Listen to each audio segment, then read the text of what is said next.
안녕하세요. 심리멘토TV의 김지우입니다. 아마 여러분은 상처 입은 치유자라는 말을 한 번쯤 들어보셨을 겁니다. 상처 입은 치유자는 심리학과 신학을 공부한 예수의 사제로서 많은 사람들의 심령을 치유하는 치유 사역자였던 헨리 나우엔이 지은 책 제목인데요. 오늘은 제가 이 책 제목처럼 제 자신의 상처를 치유하다 보니 다른 사람들의 상처도 치유하는 심리 상담사가 된 과정에서 느끼고 깨달은 노하우를 여러분과 나누는 시간을 갖도록 하겠습니다.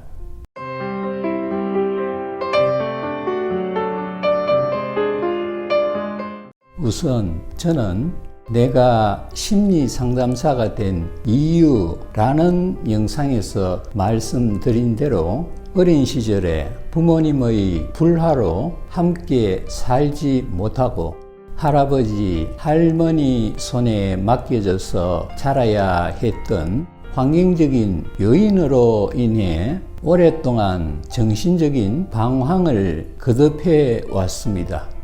특히 사춘기 무렵부터는 열등감이라든지 피해의식, 강박증, 대인기피증, 발표공포증, 공황장애 등등 심리적인 장애란 장애는 모조리 제가 떠안고 살게 되었습니다. 그래서 저는 제 자신을 치유하기 위해 심리에 관심을 갖게 되었고 정신분석과 인지행동치료 그리고 최면이라든지 명상, NLP, EFT, EMDR, 가족 세우기, 호포노포노는 물론 각종 종교에 이르기까지 심리와 영적인 문제를 다루는 다양한 기법들을 두루 섭렵하게 된 것입니다. 그리고 제가 내담자가 되어서 심리 상담도 여러 번 받았습니다. 그런 일련의 과정들이 저에게는 그나마 위안이 되었고 언젠가는 저도 저처럼 각종 트라우마와 심리적인 정상에 시달리는 사람들에게 도움을 주는 사람이 되고 싶다는 막연한 소망을 갖게 되었습니다. 하지만 심리에 대해 공부를 할수록 지식은 늘어났지만 제 삶은 좀채 바뀌지 않았습니다.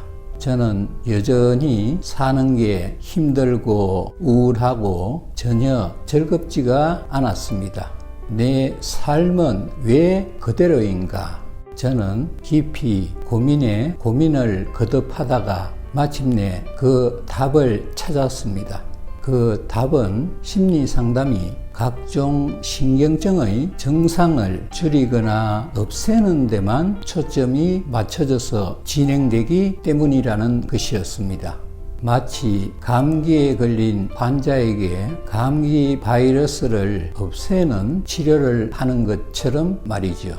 물론 그것도 필요합니다. 그런데 그렇게 하는 것은 감기 바이러스를 없애기 위한 약물의 독성을 감내해야 하기 때문에 감기가 낫더라도 다른 후유증이 발생할 수 있다는 사실을 우리는 잘 알고 있습니다. 그래서 보다 근본적으로는 심신의 면역력을 높이는 것이 더 유익하다는 사실도 우리는 잘 알고 있죠.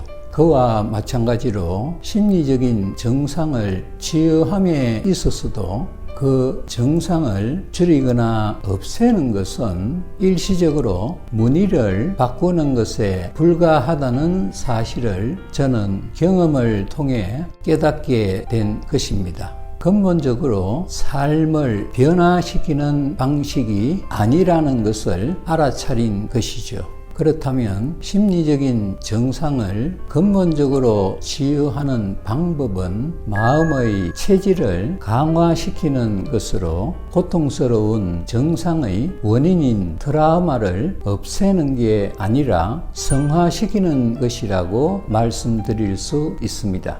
각종 신경증은 그 자체가 고통스럽습니다. 우울증, 불안증, 강박증, 대인기피증, 분노조절장애, 공황장애 등등. 그래서 그런 증상에 시달리는 분들은 빨리 그것으로부터 벗어나고 싶어 하죠.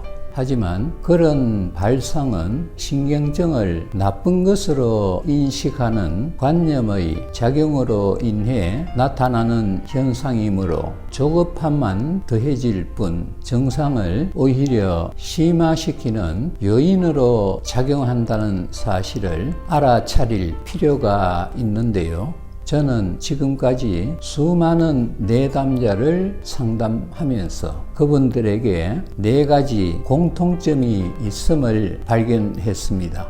그것은 비합리적이고 당당하지 못하며 자신의 가치를 자꾸 깎아내린다는 것, 그리고 전혀 즐겁지 않다는 것입니다. 그런 요인들이 바탕에 깔려 있기 때문에 트라우마가 생성되기 쉽고 사는 것이 우울하고 괴로운 겁니다. 그래서 트라우마를 자원으로 승화시키는 방법은 삶의 프레임을 합리적이고 당당하게 자신의 가치를 높이며 즐겁게 바꾸는 방식으로 진행되어야 한다는 것이 저의 소신입니다.